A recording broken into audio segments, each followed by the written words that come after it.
What's going on, everybody, and welcome back to Make Your Own Luck Mondays. And again, this is a web series that I do here on YouTube where I take topics on personal finance, wealth creation, and investing and just try to break them down and make them as easy as possible to understand. So today's topic, we are going to talk about emergency funds. And as always, we have the disclaimer. I am not a financial advisor, and I do this for entertainment purposes only.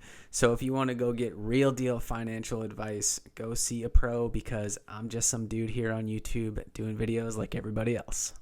Oh yeah, and like and subscribe. So the main reason that I wanted to do an emergency fund video was basically because that's what I'm seeing on YouTube right now. And if you go back and look a year ago, every video on emergency funds was ditch your emergency fund. You don't need it. You can invest this money. Look at what the stock market's doing. And then the pandemic hit. So people have a different attitude towards emergency funds now and the power of having cash on hand. And let's talk about the essentials that are in an emergency fund. And basically what an essential is it's not all your subscription services. It's not your vacation money. It's not extra to pay your credit card balance down. It's not for Christmas gifts. An emergency fund is for your basic essentials. So we're talking about food, water, shelter, transportation needs, utilities. In the modern era, having a cell phone and an internet is essential. Medical care, things like that. These are what encompass your emergency fund, not things like vacations or, using that money to invest to try to get extra gains or different things like that. This is the rainy day fund, the official rainy day fund. And there's a few schools of thought for what that emergency fund looks like. When you look at Dave Ramsey, he talks about in his baby step program, first baby step is getting $1,000 emergency fund. And then as you go down the line of his baby steps, he has kind of a, get your fully funded emergency fund down the road of 3 to 6 months expenses. But the thing with Dave is he's so harping on paying down debt that you're going to be so focused on that $1,000 emergency fund, like if something comes up, if your car blows up in the middle of the road, or some bigger ticket item like your roof has a leak or your furnace blows, or you have some sort of crazy electrical issue or a pipe bursts in your house, $1,000 is never going to cover that.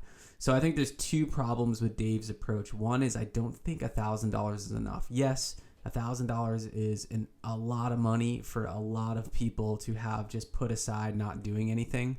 But again, if something really blows up in your face, you're going to go through that super quick, and then you're going to be again looking towards debt to help pay some of that stuff off, and that is not the approach that we want.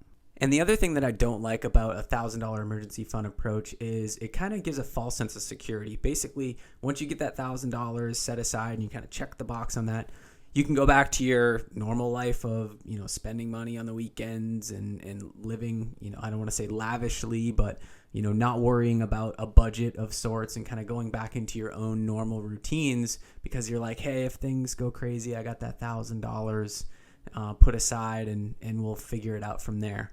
So I just don't like the false sense of security that the $1,000 emergency fund gives people. So where does that leave us? It basically leaves us at the couple other approaches that people typically take around emergency funds and the philosophies around them.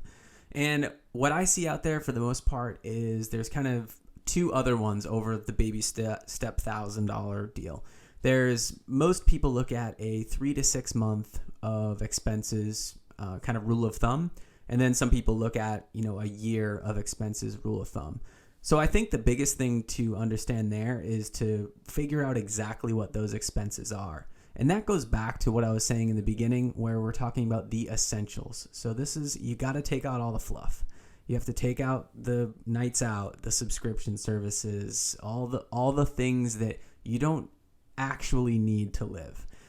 And you do a budget of what those essentials are, and you figure out what that number is, that it's, hey, maybe it's $5,000 a month. That is essentially what you need to live between medical care, the car, the house, these different things. and you try to multiply that by 3 or 6. So if it's $5,000, you would need $15,000 as your emergency fund. The more that you can save up for that emergency fund, the better you're going to feel. It's just going to give you a sense of ease. If there is just one overwhelming pressure that is on people all the time, it is worry about money, worrying about, how you're going to pay your bills, how you're going to keep the ship afloat, and different things like that. But the reality is an emergency fund will absolutely take some of that stress off, but you don't want to use the emergency fund for the wrong reasons. And what I mean by that is basically using the emergency fund as your piggy bank or the gas tank that gets to full, and then you just kind of suck it dry and try to fill it back up. So what you don't want to do is you don't want to be in a situation where your emergency fund is fully funded, but you're going to take a family vacation and you think it's okay to go out there and say, hey, you know what, we'll take $10,000 out of the emergency fund and we'll go to Disneyland for a week with the family and it's going to be amazing. And then we'll spend some time to build that emergency fund back up. That is absolutely not the approach that I think I would take. I would go, and as soon as I get that emergency fund dialed and buttoned up, I would basically start at zero. So if, the $5,000 example is it, and your 3 months is $15,000, as soon as that account hits $15,000, I literally would just not even think it ever exists and start another savings account that you can go and start from zero and go out there and then build that, $5,000-$10,000 vacation that you want to do, or get back on the path of, paying down the debt or wherever you are on your financial journey. But you don't want to use that fund as a gas tank that can float. You want it to be on full and you want it to stay there.